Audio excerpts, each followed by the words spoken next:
हर हर महादेव। मित्रों, बहुत बार ऐसा देखा गया है, जो ज्यादा भगवान की पूजा पाठ करता है, अच्छे कर्म करता है, परेशान और दुखी रहता है। वहीं जो बुरे कर्म करता है, भगवान को भी नहीं मानता, कभी पूजा पाठ नहीं करता, कभी संतों का संग नहीं करता, वह सबसे ज्यादा सुखी जीवन जीता है। यह सब चीजें देखकर कभी हमारे मन में विचार आता है कि भगवान ही गलत है। ऐसा हर किसी के साथ होता है। तो चलिए हम आज इस वीडियो के माध्यम से हम इसके पीछे का कारण बताने जा रहे हैं। इसका स्वयं भगवान श्री कृष्ण ने इसके बारे में बताया है कि पूजा पाठ करने वाला ज्यादा परेशान क्यों रहता है, आखिर उसे इतनी परीक्षा क्यों देनी पड़ती है, जबकि भगवान को न मानने वाला जो अधर्म की राह पे है वह खुश है और जिंदगी का लुत्फ उठा रहा है। इस सवाल का उत्तर भगवान श्री कृष्ण ने भगवत गीता के माध्यम से बड़े स्पष्टता से अर्जुन को बताया है। तो चलिए शुरू करते हैं आज की वीडियो। हर हर महादेव साथियों, हमारे YouTube चैनल पर आप सभी का स्वागत है। साथियों, अगर आप भी भगवान श्री कृष्ण के सच्चे भक्त हैं तो कमेंट में राधे राधे जरूर लिखेंगे और चैनल को सब्सक्राइब करके बेल आइकन जरूर दबा दें। जब भी अर्जुन के मन में कोई दुविधा होती थी, वो श्री कृष्ण के पास पहुंच जाते थे। एक बार की बात है, अर्जुन ने भगवान श्री कृष्ण के समीप आकर कहा कि वो एक सवाल को लेकर दुविधा में है और इसका जवाब श्री कृष्ण से चाहते हैं। श्री कृष्ण ने पूछा कि बताओ क्या सवाल है। अर्जुन ने भगवान श्री कृष्ण से पूछा, हे केशव, जो लोग ज्यादा पूजा पाठ करते हैं वह हमेशा दुखी और परेशान क्यों रहते हैं? इसके पीछे क्या कारण है? जबकि जो लोग भगवान का नाम भी नहीं लेते हैं, भगवान का स्मरण नहीं करते और हमेशा गलत कार्यों में लिप्त रहते हैं, उन लोगों को मैं सुखी देखता हूँ। कृपया इसके पीछे का रहस्य मुझे समझाने की कृपा करें। अर्जुन के मुंह से ऐसी बातें सुनकर श्री कृष्ण मुस्कुराए और कहा, पार्थ, मैं तुम्हें एक छोटी सी कथा सुनाता हूँ। इसे सुनकर तुम समझ जाओगे कि इसका क्या रहस्य है।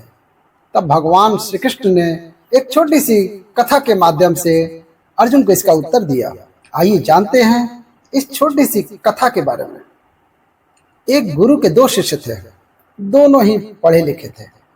दोनों में फर्क सिर्फ इतना था, एक भगवान को मानने वाला था और दूसरा भगवान को न मानने वाला नास्तिक था।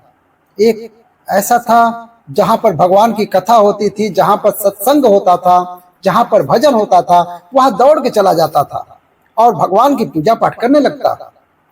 दूसरा शिष्य इन सब चीजों से काफी दूर रहता था। वह शराब भी पीता था, वेश्याओं के साथ गमन भी करता था। सारी की सारी बुरी आदतें दूसरे शिष्य में थी। एक दिन ऐसा हुआ कि एक शिष्य शराब पीकर अनाप शनाप बोलते हुए रास्ते में पैदल चलते हुए अपने घर को जा रहा था। अचानक उसको रास्ते में पैसों से भरा हुआ एक बैग मिल जाता है। पैसों से भरा हुआ बैग मिलकर वह बहुत खुश होता है। वह जोर जोर से चिल्लाते हुए सबको बताने लगा कि मुझे आज पैसों से भरा हुआ बैग मिल गया, मेरा जीवन सफल हो गया। इन पैसों से मैं अपने जीवन के आवश्यकताओं की पूर्ति करूंगा। वहीं दूसरा शिष्य मंदिर से भजन करते हुए अपने घर को जा रहा था। अचानक उसके पैर में एक बड़ी सी लोहे की कील घुस जाती है और उसके पैर से बहुत सारा खून बहने लगता है। ठीक उसी समय दूसरा शिष्य भी वहीं पहुंच जाता है और हंसते हुए उसको बोलने लगता है, क्यों, तुम वही हो ना जो सबसे ज्यादा पूजा पाठ करता है, भगवान का भजन करते हो? क्या दिया तुम्हारे भगवान ने? मुझे देखो, मैं कभी मंदिर नहीं गया, मैंने कभी कोई भी काम अच्छा नहीं किया, मेरे घर में भगवान का मंदिर भी नहीं है, मैंने कभी अपने घर में सत्यनारायण भगवान की कथा भी नहीं कराया है, भगवान के सामने कभी माथा नहीं टेका है, फिर भी मैं कितना संपन्न हूँ। मेरे पास पैसों की कोई कमी नहीं है, दुनिया में सबसे ज्यादा सुखी जीवन मैं ही जी रहा हूँ। अच्छे शिष्य को उसकी बात चुभने लगी। उसने मन ही मन में विचार किया, हाँ, ये सच बोल रहा है। मैं कितनी पूजा पाठ करता हूँ, मैं कितना भगवान को याद करता हूँ, फिर भी मैं दुखी हूँ। मैं कुछ नहीं कर पा रहा, ये कुछ नहीं करता फिर भी इतना सुखी है। इतना सोचकर वो अपने गुरु के पास जाता है और यही प्रश्न अपने गुरु से करता है। गुरु जी मुस्कुराते हुए उससे कहते हैं, भगवान जो करते हैं अच्छे के लिए ही करते हैं। जिसकी जैसी योग्यता होती है उसको उसी के अनुसार फल देते हैं। अब मैं तुम्हारे प्रश्नों का उत्तर देता हूँ। तुम जानते हो भगवान ने तुम्हारे पैर में कील क्यों चुभाई और उसको पैसों से भरी हुई बैग क्यों मिली? सुनो,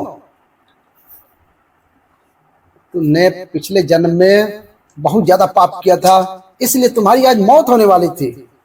तुम बच गए क्योंकि तुम मंदिर में गए थे, तुमने भगवान की पूजा की हो।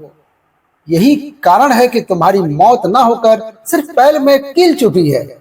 और तुम्हारे मित्र की बात करते हैं, पूर्व जन्म में वो एक संत था, इसलिए उसकी आज किस्मत बदलने वाली थी। आज वह करोड़ों की संपत्ति का मालिक बनने वाला था, मगर इस जन्म में उसने कोई भी अच्छा काम नहीं किया है, इसलिए पूर्व जन्म के फल के अनुसार उसको थोड़े पैसे ही मिले, जबकि वो आज अरबों की संपत्ति का मालिक बनने वाला था। इसलिए भगवान को दोष देना छोड़ो, अपने वर्तमान के समय का सदुपयोग करो, भविष्य अपने आप सुधर जाएगा। गुरु जी की बात सुनकर उसकी आंखें खुल गई और वह फिर से अपने पूजा पाठ में लग गया। इसके साथ कथा का अंत करते हैं। आपको अब समझ में आ गया होगा कि उसे कील क्यों चुभी और उसको पैसे से भरा हुआ बैग क्यों मिला। वीडियो अच्छी लगी तो प्यारा सा लाइक कीजिएगा और कमेंट में हर हर महादेव जरूर लिखिएगा। हर हर महादेव।